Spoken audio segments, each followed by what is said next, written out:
Bismillahirrahmanirrahim.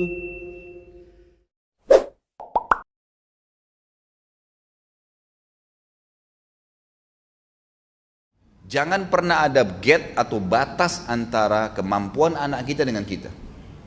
Ini yang saya lihat hal mendasar yang ditanamkan oleh para ulama kepada anak-anak mereka. Makanya lahirlah anak-anak yang umur 6 tahun, 7 tahun hafal Quran. Mungkin orang tuanya dulu pemabuk, tapi anaknya hafal Quran. Karena mereka coba keluar dari sebuah batas atau sebuah tembok yang dia buat sendiri, dan syaitan dukung itu supaya mengukur kemampuan anaknya dengan kemampuan dia. Biarin, bebasin mereka dari sisi agama. Hafalannya luaskan, dukung terus. Ayah, saya sudah hafal surah jin, alhamdulillah nak, tambah lagi, surah apa lagi, walaupun kita belum hafal, nggak apa-apa. Gitu kan? Jangan seperti banyak terjadi teman-teman kita, semoga Allah berikan hidayah. Mereka malah berpikir mewariskan keburukan kepada anak-anak. Dia dulu pernah berzina sebelum nikah, atau ikhwah akhwat kita hamil di luar nikah, wa na'udzubillah, dia ingin anaknya juga begitu. Itu yang diwariskan.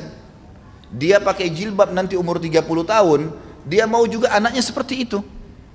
Sekarang belum saatnya kalau masih SD, belum saatnya pakai jilbab. Ibu kan juga dulu nak, nggak apa-apa pakai jilbabnya setelah menikah, setelah punya anak 2. Ya kalau anak kita sempat nikah, kalau meninggal sebelum itu. Jadi ini poin penting dalam mencetak kader umat.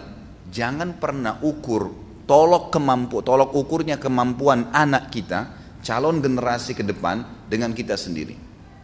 Yang kedua, selalu fokus ke masalah pendidikan agama. Pendidikan umum ini, ikhwah akhwat sekalian, bisa diambil kapan saja. Hukumnya sunnah. Antum tidak ngerti komputer, sekarang banyak tempat-tempat keterampilan, tinggal kursus, bisa.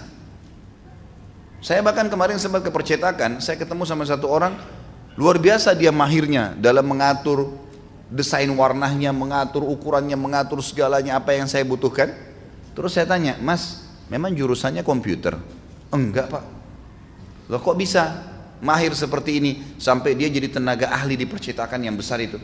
Dia bilang ini otodidak, saya cuma duduk, kurang lebih kalau nggak salah dia bilang setahun. Saya mulai masuk sini tidak ngerti apa-apa, kemudian saya pegang komputer, akhirnya saya belajar sendiri jadi bisa seperti sekarang. Artinya mudah gitu kan? Tapi agama nggak bisa seperti itu. Agama harus dengan talaki, harus dengan belajar. Harus ada seorang alim. Buku ini kalau antum beli, mohon maaf saya tidak katakan diri saya seorang alim, kalau antum beli dan dibaca sendiri otodidak, dengan kalau ada seorang ustadz atau alim antum datangin dan dibaca di hadapan dia atau dibacakan seperti sekarang, kemudian ditambahkan, dikuatkan, ya, dijelaskan informasi di dalamnya, itu jauh bedanya dengan otodidak, jauh sekali, gitu kan? Dan memang Islam harus seperti itu, talaki. Para sahabat bertalaki dari Nabi SAW, para tabiin bertalaki dengan para sahabat, gitu kan?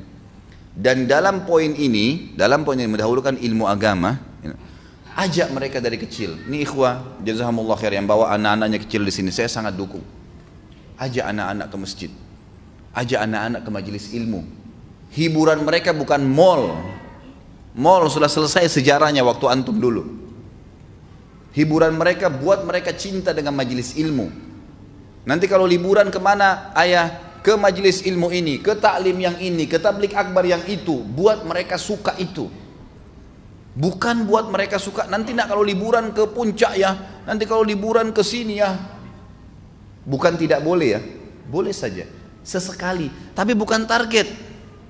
Targetnya mereka cinta majelis ilmu. Sebagaimana antum sekarang cinta majelis ilmu di umur antum sekarang, antum rasakan manfaatnya, buat mereka cinta dari kecil. Itu sangat luar biasa itu.